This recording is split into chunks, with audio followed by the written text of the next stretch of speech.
আজকে আমরা শিখতে চলেছি মার্ক সফটওয়্যারে আপনি যখন পারচেজ বিল যখন ক্রিয়েট করছেন বা পারচেজ বিল যখন তৈরি করছেন তখন আপনি চাইছেন আপনি যেই এমআরপি আপনি যখনই পুট করবেন পারচেজ রেটটা যেন অটোমেটিক্যালি একটা পার্সেন্টেজের উপর নির্ভর করে ও যেন পারচেজ রেট যেন জেনারেট হয়ে যায়। তো সেটা কিভাবে করব? যে যখনই আমরা এমআরপি চেঞ্জেস করব অটোমেটিক্যালি আমার কি হবে, পারচেজ রেটও চেঞ্জ হয়ে যাবে। তো কিভাবে করব পুরো প্রসেসটাই কিন্তু আজকের এই ভিডিওতে দেখাবো। রিকোয়েস্ট থাকলো ভিডিওটা শুরু থেকে শেষ পর্যন্ত দেখার, তাহলে বুঝতে পারবেন এবং আজকের এই ভিডিওর হেল্পের মাধ্যমে আপনারাও কিন্তু আপনাদের সফটওয়্যারে কিন্তু এই সুন্দর প্রসেসটাই ইউটিলাইজ করতে পারবেন। যে যখনই আপনি এমআরপি চেঞ্জেস করবেন অটোমেটিক্যালি পারচেজ রেটও কিন্তু চেঞ্জ হয়ে যাবে। অবশ্যই সেখানে কিন্তু আপনাকে একটা ক্যালকুলেশন বেঁধে দিতে হবে, একটা সাপোজ একটা পার্সেন্টেজ বেঁধে দিতে হবে, যেই পার্সেন্টেজ ওয়াইজ কিন্তু আপনার পারচেজ রেট জেনারেট হবে। তো কিভাবে করব দেখাবো এবার। ওকে। ও হ্যাঁ, আপনারা যদি এখনো পর্যন্ত আমাদের চ্যানেলটি যদি সাবস্ক্রাইব না করে থাকেন তাহলে অবশ্যই আমাদের চ্যানেলটি সাবস্ক্রাইব করুন, পাশে থাকা বেল আইকনে ক্লিক করুন যাতে সবার প্রথমে নতুন নতুন ভিডিও নোটিফিকেশন আপনার কাছে পৌঁছে যেতে পারে। ওকে, সো লেটস গেট স্টার্টেড। তো সবার প্রথমে আমরা মার্ক সফটওয়্যারটি ওপেন করছি। ওপেন করার সাথে সাপোজ আমরা ট্রানজ্যাকশনে যাচ্ছি, পারচেজ বিলে যাচ্ছি, বিলে ক্লিক করছি। বিলে ক্লিক করার সাথে সাথে দেখুন আমরা এখানে এন্টার করছি। এন্টার করলে সাপোজ আমরা দত্ত মেডিকেল এজেন্সির কাছ থেকে পারচেজ করছি, তার একটা ইনভয়েস নাম্বার দিয়ে দিচ্ছি, এন্টার করছি। যেহেতু জিএসটি নাম্বারটাই ও আমাকে অ্যালার্ট করছে, বাট জিএসটি নাম্বারটা ম্যাটার করে না, জাস্ট এখানে দেখবো আমরা এমআরপি বসালে ও পারচেজ রেট জেনারেট হচ্ছে কিনা। জাস্ট এন্টার করব। যখনই এন্টার করব এখানে আমার যা এক্সিস্টিং আইটেম আছে আমি এখান থেকে নিচ্ছি না, তার কারণ অটোমেটিক্যালি আমার এখানে কিন্তু সেটআপটা এনেবল করা আছে। ঠিক আছে, এখানে সেটআপটা কিন্তু এনেবল করা আছে। তো আমি তার আগে একটা নতুন আইটেম ক্রিয়েট করছি, সেটা দিয়ে আপনাদেরকে দেখাচ্ছি যে কত ইজি ওয়েতে আপনারা কিন্তু বিল দেখে দেখে পারচেস রেট বসাতে হবে না, অটোমেটিক্যালি কিন্তু এমআরপি যখনই বসাবেন অটোমেটিক্যালি ও পারচেস রেট বসে যাবে। তো আমরা এখানে F2 বাটন প্রেস করে আমরা একটা আইটেম নাম তুলছি। সাপোজ আইটেম নাম হচ্ছে অ্যামি ফ্রু, অ্যামি ফ্রু 40, এন্টার করব। এটা 15টার পাতা, আমরা পেজ ডাউন করে সেভ করে দিচ্ছি, আর কিচ্ছু বসাচ্ছি না, স্কেপ করলাম। তো অ্যামি ফ্রু 40 কিন্তু আমাকে দেখিয়ে দিচ্ছি। এই অ্যামি ফ্রু 40 এর উপরে এন্টার করছি, ব্যাচ নাম্বার দিচ্ছি একটা, এক্সপাইরি দিচ্ছি, দিয়ে আমরা যখনই এখানে এমআরপি বসাবো, সাপোজ এমআরপি আছে 50 টাকা, যেই এন্টার করব কোয়ান্টিটি কটা নিচ্ছি, আমরা 5টা নিচ্ছি। তো এইখানে যে পারচেস রেটটা রয়েছে, অর্থাৎ আমরা কিন্তু সবার প্রথমে ফার্স্ট টাইম আমাদেরকে পারচেস বিলটা এন্ট্রি করতে হবে। যখন আমরা ফার্স্ট টাইম পারচেস বিল এন্ট্রি করব সফটওয়্যার কিন্তু সেই ক্যালকুলেশনের উপর নির্ভর করে ও কিন্তু সেটিংস নিজে নিজেই এনেবল হয়ে যাবে।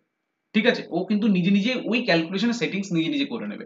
বাট তার আগে একটা অপশন অবশ্যই এনেবল করতে হবে, তাই সে এনেবল না করলে কিন্তু অটোমেটিক তো পড়বে না, ও অটোমেটিক ক্যালকুলেশন করবে না। তো কি সেটিংস বা কি ক্যালকুলেশন করব এখন, মানে অর্থাৎ বর্তমান সময় যেটা হয় যে এমআরপি, সাপোজ আমরা কিবোর্ড থেকে F12 বাটনটা প্রেস করছি, যে এমআরপি যদি 50 টাকা হয়, ক্যালকুলেশন হচ্ছে পারচেস রেট কিভাবে জেনারেট করে, এমআরপি থেকে মাইনাস 28.57 শিপ চিপে পার্সেন্টেজ। তাহলে আমার সেল রেট কত হবে, সরি আমার পারচেস রেটটা তাহলে কত হবে, আমার পারচেস রেট হবে কিন্তু 35 টাকা 71 পয়সা পারচেস রেট হবে। ঠিক আছে, এটা কিন্তু আমার পারচেস রেট হবে। দেন আমরা স্কেপ করছি, এখানে আমরা 35.71 বসিয়ে দেবো। এটা কিন্তু আমার 28.57% যদি আমরা এমআরপি থেকে ক্যালকুলেশন করি তাহলে সেটা কিন্তু আমার পারচেস রেট বেরিয়ে যাবে। দেখুন পারচেস রেট কিন্তু বেরিয়ে গেছে। এন্টার করব, আমরা এখানে কোনো কিছু সেল রেট বসাচ্ছি না। ঠিক আছে, জাস্ট আমরা এখানে এসে এন্ড কি বাটন প্রেস করে আমরা বিলটাকে সেভ করে দেবো। যে সেভ করে দিচ্ছি পরবর্তী সময় সেম আবার আইটেমটা পারচেস করব, আমরা এন্টার করব, বিল নাম্বার দিয়ে দিচ্ছি একটা।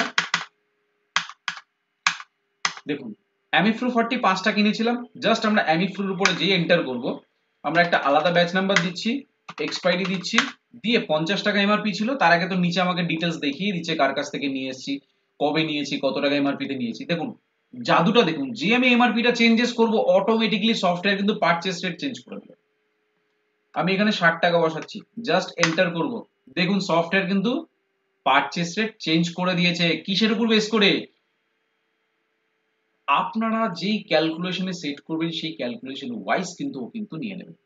যেমন আমরা এখানে কি করেছি, কি দেখিয়েছি, F12 বাটন প্রেস করছি, এমআরপি 60 টাকা, তার থেকে মাইনাস 28.57 শিপ চিপে পার্সেন্টেজ দিয়ে যেই করলাম, দেখুন 42.85 নিয়ে নিয়েছে, 28.57% যে রেটটা বেরোচ্ছে পারচেস রেট, সেটা কিন্তু অটোমেটিক্যালি কিন্তু আমার এখানে বসে গেছে, অটোমেটিক্যালি কিন্তু বসে গেছে। তার কারণ ফার্স্ট কিন্তু আমরা যে পারচেস বিলটা এন্ট্রি করেছিলাম সেটার আপনার ডিস্ট্রিবিউটর কিন্তু ক্যালকুলেশন কিন্তু 28.57% করেই কিন্তু রেটটা বসিয়েছে, ঠিক আছে? যেই বসিয়েছে সেই রেট অনুযায়ী কিন্তু এখানে চলে আসছে অটোমেটিক্যালি। আমরা কিন্তু একবার সেই রেটটা বসিয়েছি, এমআরপি যতবারই চেঞ্জেস হোক অটোমেটিক্যালি চেঞ্জ হবে।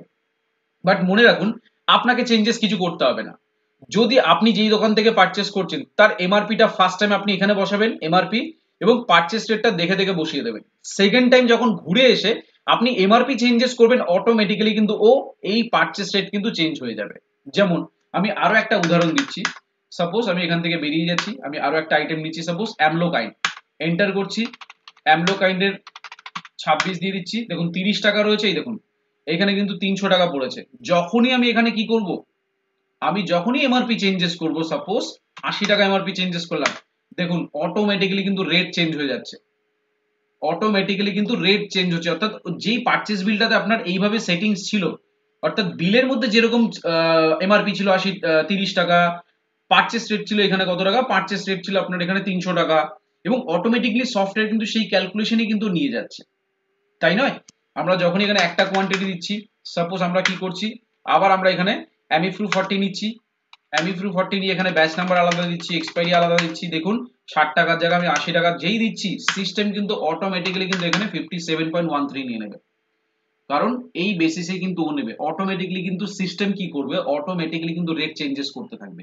এরপরে আমরা দেখাবো কিভাবে এটা পসিবল হলো, কোন অপশনটাকে আমরা এনেবল করলাম, তারপরে সেই অপশনের ফলস্বরূপ আমরা এই যে সুবিধাটা পাচ্ছি সেটা কিভাবে হলো, সেটা আমরা কিন্তু আবার দেখাবো কোন অপশনটাকে আমরা এনেবল করেছি। সেটা আপনার রিটেল কাউন্টার হতে পারে, সেটা আপনার হোলসেল কাউন্টার হতে পারে, কারণ রিটেল কাউন্টারের ক্ষেত্রে আপনাকে পারচেজ বিল এন্ট্রি করতে হবে, হোলসেলের কাউন্টারের ক্ষেত্রে আপনাকে পারচেজ বিল এন্ট্রি করতে হবে, ঠিক আছে? তো আমরা বিলটাকে আমরা কি করছি, লাস্ট আইটেমের নিচে গিয়ে এন্ড কি বাটন প্রেস করে সেভ করে দিচ্ছি। সেভ করে দিয়ে আমরা কি করছি, চলে যাব আমরা মাস্টার্সে, মাস্টার্স থেকে মার্ক সেটআপ কন্ট্রোল রুম। এই কন্ট্রোল রুমে আসতে গেলে আপনাকে সুপারভাইজার আইডি লাগবে, সুপারভাইজার আইডি দিয়ে আপনি লগ ইন করে আপনি এই অপশনটা কিন্তু পেয়ে যাবেন কন্ট্রোল রুমে। কন্ট্রোল রুমে চলে আসছি, এসে আমরা সার্চ ইনলে আসছি, এখানে লিখে দিচ্ছি আস্ক এমআরপি, দিয়ে আমরা অ্যাকসেপ্ট করছি। এই যে প্রথম দুটো অপশন আছে ask MRP received a always, এইখানে এই অপশনটাকে আমরা ওয়াই করে দেব, এবং যে রেটটা চেঞ্জেস হচ্ছে, change sell rate on MRP base, why for ask full details H only MRP, আমরা শুধুমাত্র অনলি এমআরপির উপরে বেস করে রেটটাকে আমরা চেঞ্জেস করব, ঠিক আছে? আমরা এমআরপির উপরে বেস করে রেটটাকে চেঞ্জ করব, তাই কিন্তু আমরা এখানে কি করব, এইচ করে দেবো, এইচ, এখানে আপনারা এইচ করে দেবেন, ঠিক আছে? যেই এইচ করেছি আমি আরো একবার দেখাবো, এন্টার করছি, একবার স্কেপ, দুবার স্কেপ, সেভ চেঞ্জেসকে ইয়েস করে দিলাম, দিয়ে আমি আবার ট্রানজ্যাকশনে যাচ্ছি, পারচেজ বিলে যাচ্ছি, এন্টার করছি, সুদের মেডিকেল এজেন্সিতে যাচ্ছি, বিল নাম্বার দিচ্ছি, সাপোজ আমরা কি করছি, আমরা পারচেজ করছি, সাপোজ প্যাসিমল পারচেজ করছি, এন্টার করলাম, আমরা একটা বিল নাম্বার ব্যাচ নাম্বার দিয়ে দিলাম, 1226 দিলাম, 626 দিয়ে দিলাম, দিয়ে দেখুন এখানে এমআরপিটা আমি ধরুন এটা মুছে দিলাম, আমি যখন এমআরপি যে মুছলাম পারচেজ রেটটাও কিন্তু মুছে গেল, ঠিক আছে?